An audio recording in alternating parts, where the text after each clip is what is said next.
Hey, I'm Ryan Kennelly, and this is episode 2 of Project Sight Unseen. If you've been following along, then you already know that we built the truck in 72 hours. We got to go run some trails. So we're headed up the Morrison Jeep Trail, and then we're going to do some camping at a lake, and we're going to do some fishing, and then we're going to continue on. So stay tuned.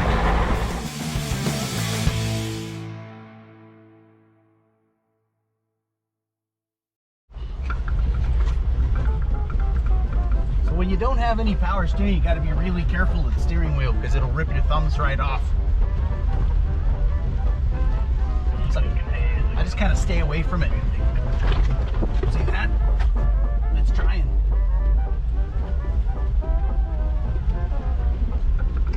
Another tire wash station. Whew.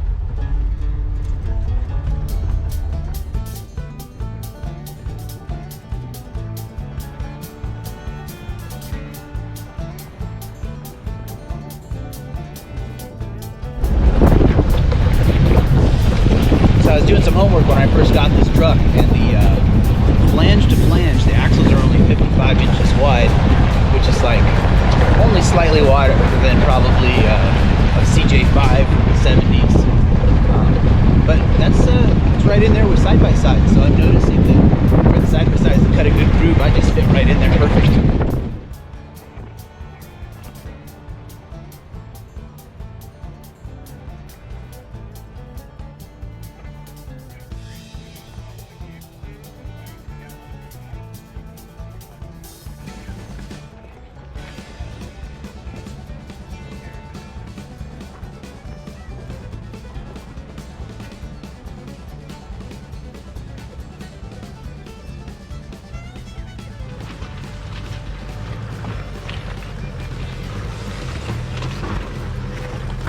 Stop!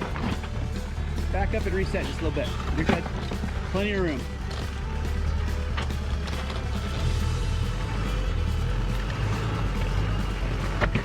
You got lots of room. Keep backing up. Stop right there. You may need to go up in the pocket and reset one more time. Okay. Cut her hard. Keep going. Keep going. Keep going, stop. Now bring it back to me.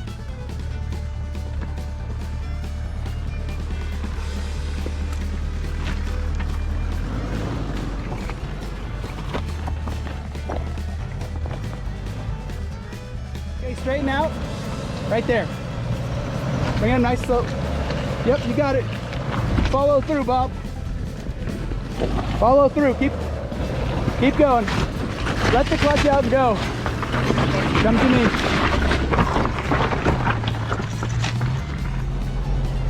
I'm not gonna lie, this Morrison Jeep Trail is no joke. So I'm driving a 4x4 I've never driven before, with no power steering, great big holes, with people I've never wheeled with before, and it's all coming together pretty good. So we're 2 switchbacks down of, I believe, 27. So I'll keep you posted.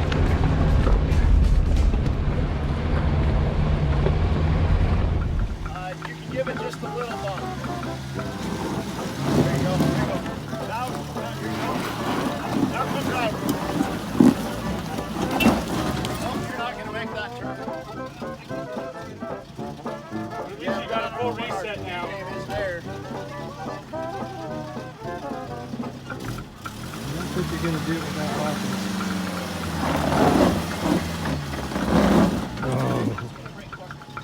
Crank it passenger and go back just a little bit. A little more. A little bit more. You're going to come off this rock. Okay, right there. Now come driver. Let's see.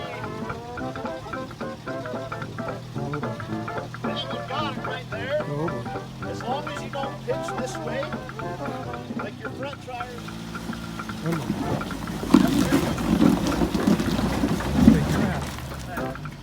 Damn, that's the line too. That's probably it, Dave.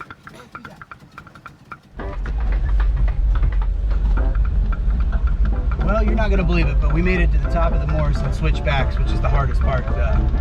We opted for a strap at one point just to get pulled over. A little bump, but it was pretty loose and really what it was is I was thinking to myself, I don't want to burn up the clutch, I don't want to break an axle, I don't want to shoot a drive shaft out and then have to fix this in the middle of nowhere. But also, I don't want to have to work on this for the next 2,500 miles or so. So let's see what Bob's got in store for us next.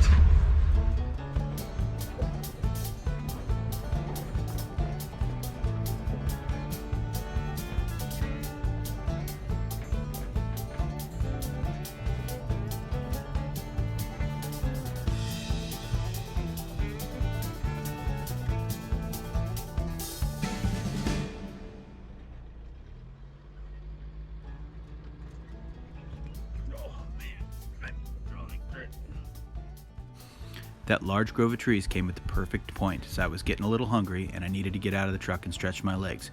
Seems like everybody else did too, because they were all pretty happy getting around the trucks and talking all about the trails.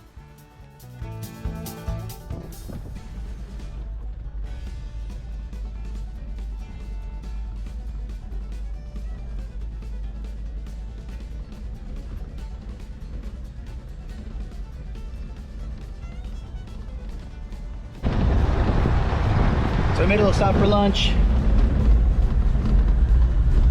The weather is getting cooler.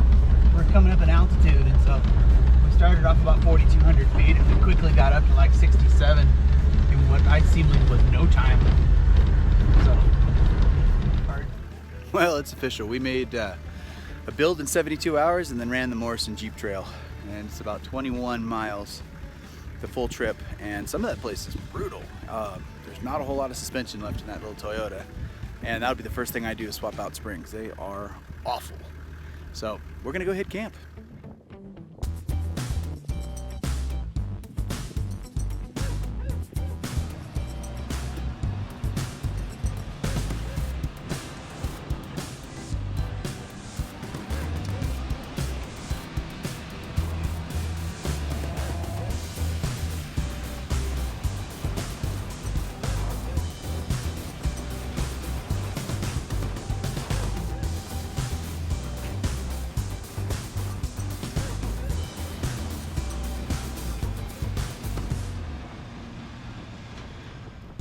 All right, we finally made it to camp. Man, that was a long day and my back is sore.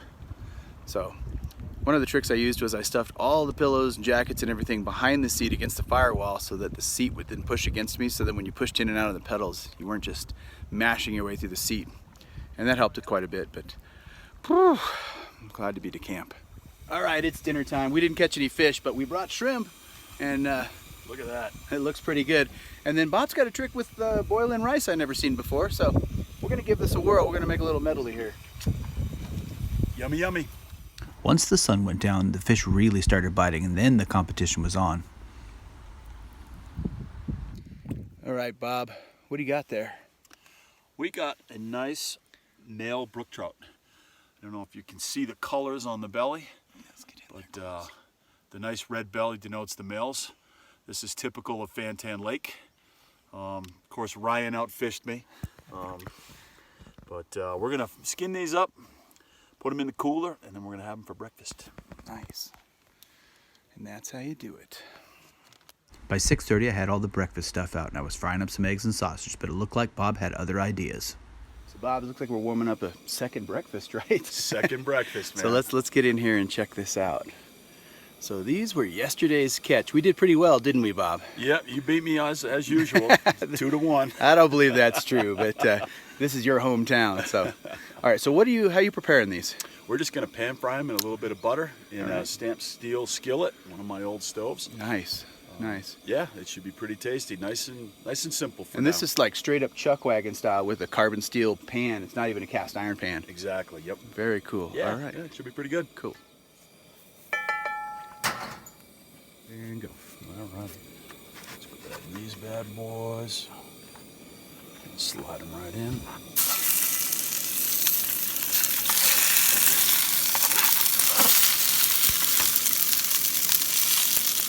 How long will you do those for? We'll cook these probably for about 5 minutes aside, maybe. The tails will start to curl up and the meat will start to turn a little bit pinkish and white inside. And then I'll roll them over. We'll try and crisp the skin. Cool. And these guys are so small, the bones are nice and soft and pliable. so you don't have to really worry about the bones. If I get it right, you'll be able to take your knife and fillet it right off one side and then peel the skeleton right out and be good to go. Very cool. All right, flip these bad boys over. That looks good. So we cheated a little bit. We put a little Old Bay on the inside. Yep, that's Ryan's secret. We'll see how that goes. And yep, meat's turning nice and white on one side. We'll just do this other side and it'll be bon appetit. Nice.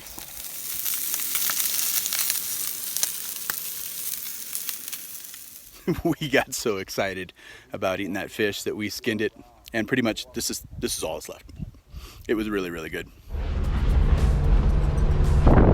All right, so we're leaving Fantan Lake. This is camping site number 1, and we're headed to camping site number 2, which I believe is the Sawtooth, and we'll check in with Bob to make sure that's correct.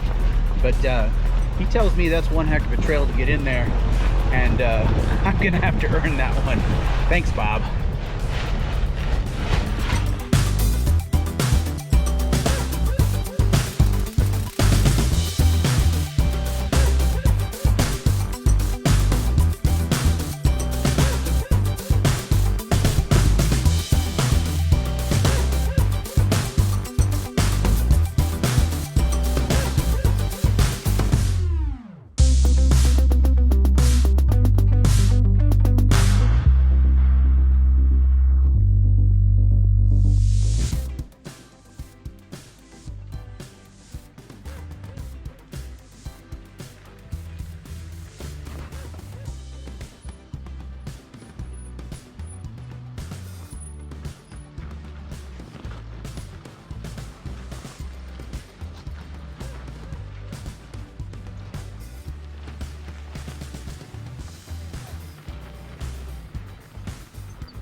All right, Bob, so it was a pretty challenging trail coming in and probably more challenging getting out, right? I think you're gonna have fun. Yeah, this is gonna be cool, and that's my favorite kind of trail right there.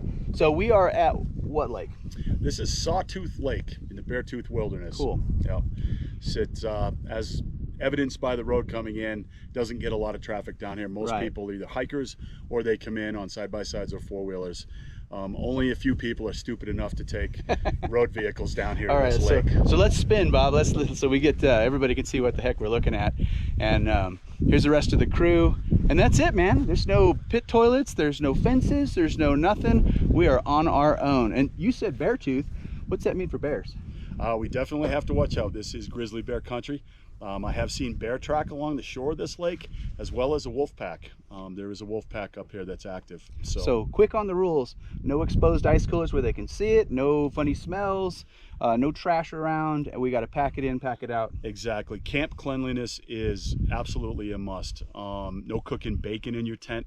Anything with a strong odor that will pique the curiosity of the bears. But we can eat bacon. We can eat bacon. Lots of bacon. All right, man. So let's get to fishing. All right, let's do it.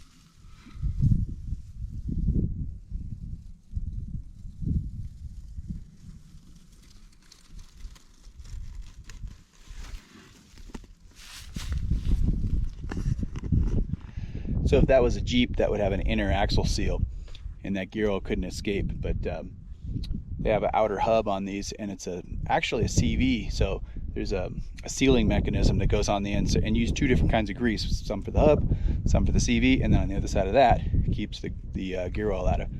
So it's probably not bad enough for me to do it today or this week, but definitely when I get home, we're gonna have to break into those outers and see what happens. All right, this is the end of Sawtooth Lake, and I want to thank the guys at the Wasatch Cruiser Club for inviting me on their crazy trail. Going up the Morrison Jeep Trail was pretty fantastic, and what we'd call, what is 3/4 stock Toyota pickup truck. All these guys rocked, man. And one of the things I want to talk about is trail etiquette, and these guys have it. You come up here, you pick up your trash, and you put the divots back in when you're done, and you leave the trail better than you found it. And so, guys, what's your favorite part of the trail? Just the scenery. It's amazing. It's relentless, but it's so worth it. And the switchbacks are maybe a third of the trail. That's exactly right. And it's the rest of it that truly brings it all together. Yeah, people talk about that top of the trail part, and then once we were down there another 16, 17 miles, right? Yeah, it's 20 miles from end to end, and yeah, pretty amazing. Roy, you got a favorite part? Well, that switchback that I couldn't get up, I had all my lockers on, and I thought I can do this, and it just... And that's a remarkable little rig right there. I was so impressed at how tight it turned and all the obstacles, and it just pinched through the narrowest spots. And that's a great rig. And Bob, you're coming with me, and we're headed where? We are headed west. Go west, young man. We're gonna go run some more trails, see what kind of mischief and shenanigans we can get involved in, and go see some friends along the way. And if you see a blue Toyota broke down on the highway, well, please stop. That'll be me, by the way. His car's not breaking down. All right, guys. Thank you very much. Thanks, man. Thanks, Yeah, Ryan. thank you. for having Thanks, us. Ryan. With the first trail behind us, we've still got 2,400 miles to go, so stay tuned for the Hilux Sight Unseen adventure. Thanks for watching.